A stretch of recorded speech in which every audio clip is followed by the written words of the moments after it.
Bienvenidos y bienvenidas a un nuevo vídeo del programa formativo de Espín Azul. En esta ocasión tenemos la agradable presencia de Javier Benavente, que es un compañero profesor titular en la Universidad de Cádiz, en el Departamento de Ciencias de la Tierra. Su ámbito de investigación ha estado siempre relacionado con la geología y la geofísica litoral y marina. Cuenta con más de 45 publicaciones científicas, ha participado en más de 30 proyectos y contratos de investigación y actualmente imparte docencia en el máster de Oceanografía y Gestión Integrada de Áreas Litorales. Sin más, le voy a dar la palabra. ¿Qué tal, Javier? ¿Cómo estás? Muy bien, aquí dispuesto a contestar las preguntas que te puedan surgir. Muy bien, pues lo primero, muchas gracias por tu participación en este pequeño espacio. Eh, Mira, Javier, básicamente dirigido a todos los emprendedores, los potenciales emprendedores azules que puedan estar viendo este vídeo a través de nuestro curso, pues la pregunta casi que es única. Digamos que bajo tu experiencia, tanto académica como profesional, ¿cuáles piensas tú que pueden ser las oportunidades de emprendimiento en ese ámbito en los próximos años? ¿Mm? Bueno, cuando nos referimos un poco a todo el tema de la gestión costera, ¿no? Y la gestión integrada de las áreas litorales, a lo largo de las últimas décadas lo que hemos visto es que el típico o la típica idea de negocio, pues llega un momento que ha saturado un poco el mercado, ¿no? Hasta ahora se tenía esa idea constante del turismo de sol y playa. Y actualmente lo que estamos viendo es que, bueno, sigue siendo un negocio, pero bueno, digamos que el mercado en cierta manera está un poco saturado. Y lo que están apareciendo a lo largo de la última década, fundamentalmente es otra idea relacionada en principio con ese turismo, un turismo de un valor, de un mayor valor añadido, un turismo que, como estamos viendo también en nuestra provincia, está desvinculado de las típicas fechas, ¿no?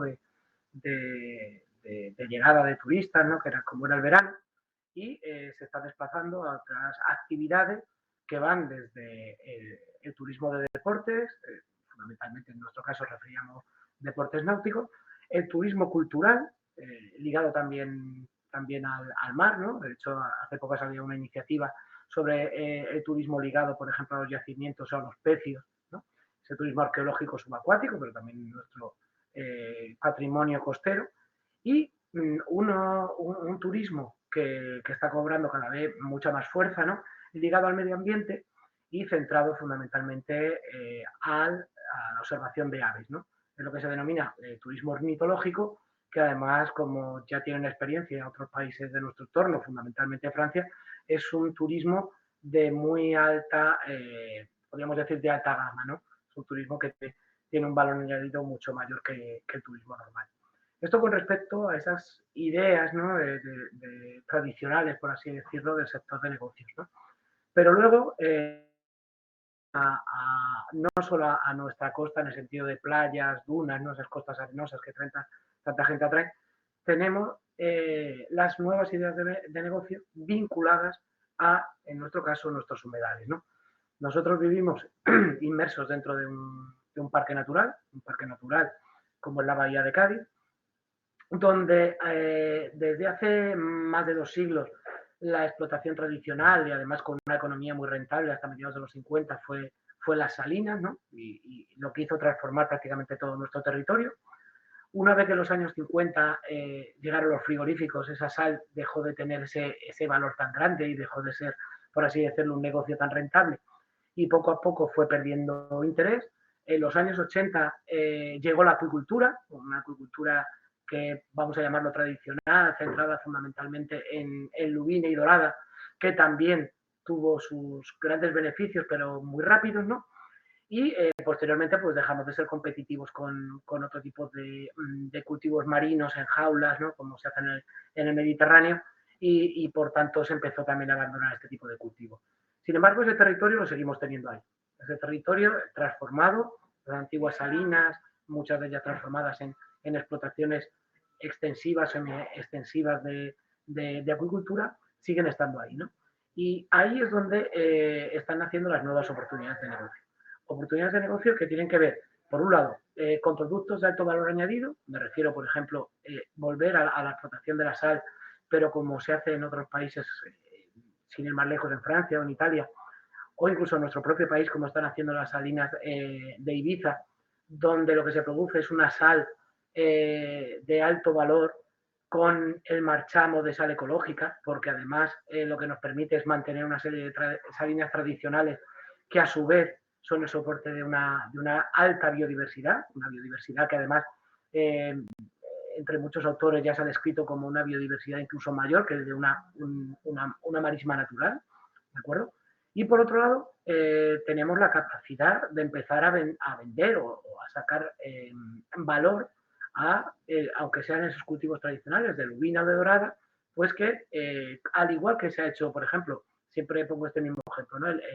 El cerdo de recebo, ¿no? En nuestro país tenemos esos cerdos ibéricos de bellota y luego tenemos los cerdos de recebo que siguen siendo medio alimentados, natural y con pienso, ¿no? Pues tenemos la gran ventaja en nuestra bahía de que la gran mayoría de nuestro pescado de estero, lubina y dorada, sería una especie de pescado de recebo, ¿no? Y de hecho hay algunas empresas que están interesadas ya en el desarrollo realmente de ese sello, ¿no? Un pescado que tenga una mayor calidad que el que acabamos trayendo de granjas totalmente industriales de la zona del Mediterráneo. Eso en cuanto a seguir una idea, vamos a llamarlo así, siguiendo esa idea tradicional de salina y cultivo acuícola semi-tradicional, ¿no? Pero actualmente están empezando a aparecer nuevas ideas en cuanto a especies de cultivo, ¿no? Están apareciendo los cultivos de microalgas, tanto para el sector farmacológico como el sector alimentario. Están apareciendo los cultivos de macroalgas, que tienen un desarrollo increíble dentro de nuestra gastronomía a lo largo de los últimos años y que, por desgracia, si miráramos muchas de las algas que nos están llegando, las estamos importando o trayendo de otras regiones de España cuando aquí tenemos la posibilidad de seguir o empezar con esa producción. Nuevas especies, es decir, no centrarnos exclusivamente en especies como la lubina y la dorada, sino que hay nuevas especies que no es que solo tengan interés en nuestro país, sino que son realmente interesantes para la exportación. Tomar nuevo valor, por ejemplo, del cultivo de ostras, ¿no? Que estaba denostado en nuestra provincia porque seguíamos llamando ese ostión y parecía que era un producto menor comparado con las ostras y sin embargo se está viendo ahora que tiene un alto potencial de mercado y está viendo ya algunos emprendedores que están trabajando en ese sector, ¿de acuerdo? Es decir, que tenemos un amplio abanico de oportunidades pegadas a nuestro territorio, que actualmente están empezando a desarrollarse y que se está viendo cómo pueden tener un impacto o unos beneficios económicos bastante importantes. Efectivamente, no son unos beneficios a corto plazo y no son unos grandes beneficios, pero estamos hablando de un nicho de negocio para pequeños y medianos empresarios. Por otro lado, Además, Javier, perdona que te interrumpa, que por lo que te estoy escuchando, además, este tipo de proyectos, ¿vale? Que en algunos casos ya son incluso una realidad, da pie a también que se incorporen muchos emprendedores en toda la cadena de valor, ¿no? Estoy pensando, por ejemplo, bueno, pues emprendedores que estén centrados en el canal de distribución, emprendedores que estén centrados en el marketing, emprendedores que estén centrados en otros puntos, ¿no? Muy necesarios para la viabilidad del proyecto, ¿no? Efectivamente, Raúl, muy buen apunte porque de hecho, por ejemplo, en el caso del que te comentaba de ese pescado estero, uno de los principales problemas que no, o que estaba encontrando ahora mismo, son esos canales de distribución y, por ejemplo, ese marketing. Es decir, ha habido varios emprendedores que lo que pedían por parte de la administración era un impulso al marketing de ese producto, ¿no? Y que se diera a conocer. Y posteriormente que hubiera un canal de distribución que efectivamente no fuera el mismo que el del cultivo acuícola tradicional, ¿no? sea, es decir, que hay un nicho de negocio que también van a necesitar el resto de otro tipo de emprendedores, por así decirlo. Y además, estaba intentando comentar también que el tema del primer nicho de negocio que hablábamos del turismo, dentro de estas actividades, también en muchos de estos emprendedores lo están incorporando. Es decir, si tú tienes una explotación de sal más o menos tradicional, de cultivos extensivos o incluso cultivo de macroalgas, estás conservando un territorio muy atractivo para la biodiversidad, que además puede servir para un turismo de formación, es decir, igual que llevamos muchas veces a nuestros niños a una granja escuela para ver cómo era una granja, actualmente ya está habiendo un nicho donde estos mismos emprendedores están utilizando sus esteros de explotación para realizar visitas no formativas, pero sobre todo para atraer a ese turismo ornitológico, ya que sus explotaciones están permitiendo mantener esa biodiversidad y esta riqueza mitológica que tiene nuestro entorno. Es decir, que se puede complementar un tipo de negocio con otro tipo de negocio de forma que todo sea mucho más rentable. Pues muy bien, pues Javier, oye, muchísimas gracias por tu aportación, ¿vale? Yo creo que ha sido muy sintético, pero que muy, ¿sabes? Muy interesante. Y nada, pues agradecerte tu participación. Y bueno, pues no sé si quizás alguno de los emprendedores que nos estén viendo, pues tenga interés en contactar contigo. Si es así, bueno, pues nosotros, si no te importa, pues facilitamos tu correo y el contacto, ¿vale? Bueno, me gustaría, si me dejas, Raúl, Sí, apuntar una última pequeña sí, cuestión, ¿no? claro. Que no tiene, aunque va de la mano del emprendimiento, en los últimos años lo que estamos desarrollando desde la universidad también son proyectos donde estamos demostrando que estas zonas costeras, como son nuestros humedales, también son zonas que retienen CO2 y por tanto estamos hablando del crédito de carbono, ¿no? Una idea, vamos a llamarlo, de negocio que está muy extendido dentro del emplea verde, ¿no? Y que todavía, vamos a llamarlo así, en el emplea full se está empezando a desarrollar.